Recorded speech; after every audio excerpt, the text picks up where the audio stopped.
artıq gözü yumulu şəkildə 4 aləmin 4 üçünü deyə bilərik ki, bitki hüceyrə, yəni qılafın altından bilavasitə yerləşir plazmatik membran. Bunu artıq düşünmədən deyirik. Niyə?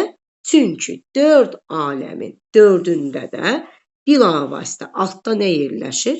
Plazmatik membran yerləşir deyəsiniz. Onda gəlin plazmatik membranın quruluşu ilə tanış olaq.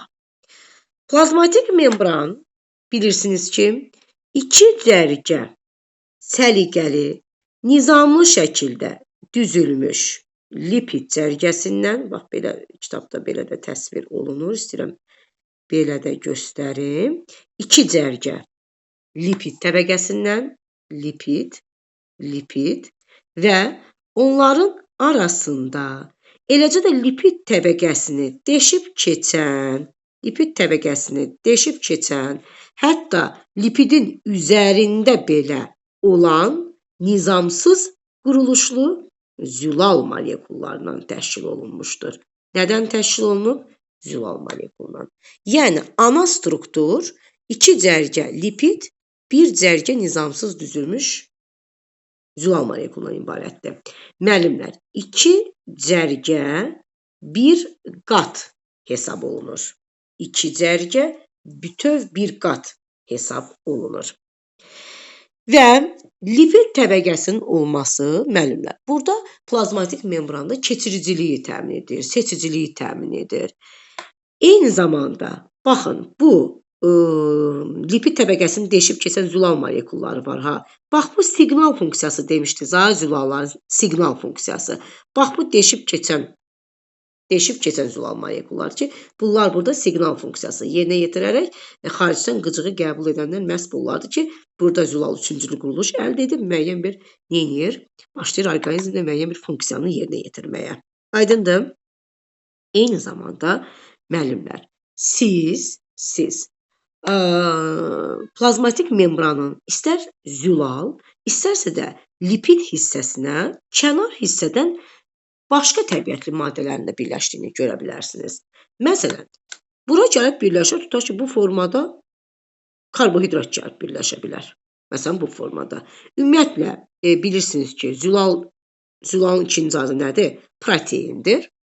Şəkərə isə biz qliko deyirik həmişə. Glizis şəkər deməkdir, düzdürmü?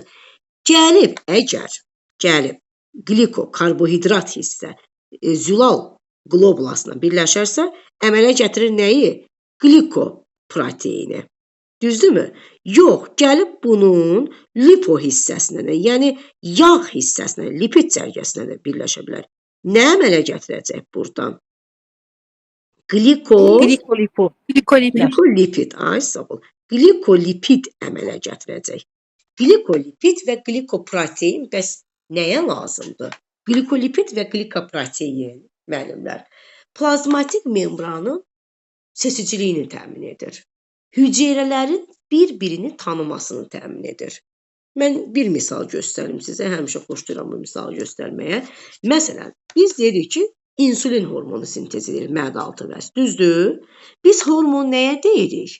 Biz hormon deyirik ki, qana, birbaşa qana ifraz olunur. İndi insulin hormonu ifraz olundu qana, qan yolu ilə bütün orqan və toxumalara gedir. Amma insulinin deyirsiniz, hədəf orqanı haradır? Qaraciyərdir, düzdür? Yaxşı, bu insulin bəyəm elə imlicib, dirəşib qaraciyərə getmir ki, qan bütün bədəni böyük qan dövranı ilə dövran edir. Bu, nətər bilir ki, gedib qaraciyərdə bu şəkəri glikogenə çevirməlidir?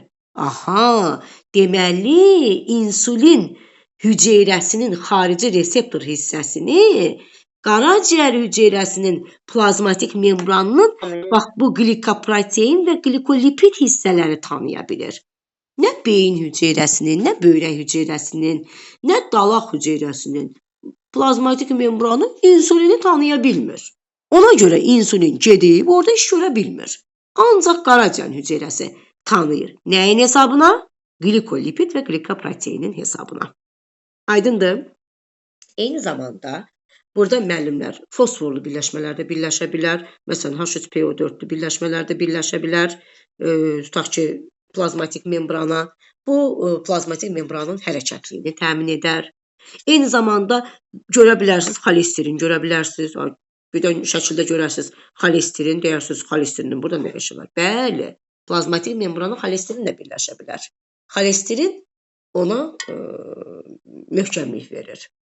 Aydındır, ortofosfat hərəkətliyi verir. Bu isə möhkəmlik verir. Aydındırmı? Yəni biz öyrəşmişik 2 cərgə lipid, 1 cərgə zülol. Bundan başqa heç nə demir plazmatik membran, elə deyil. Başqa təbiətli maddələri də görə bilərsiniz.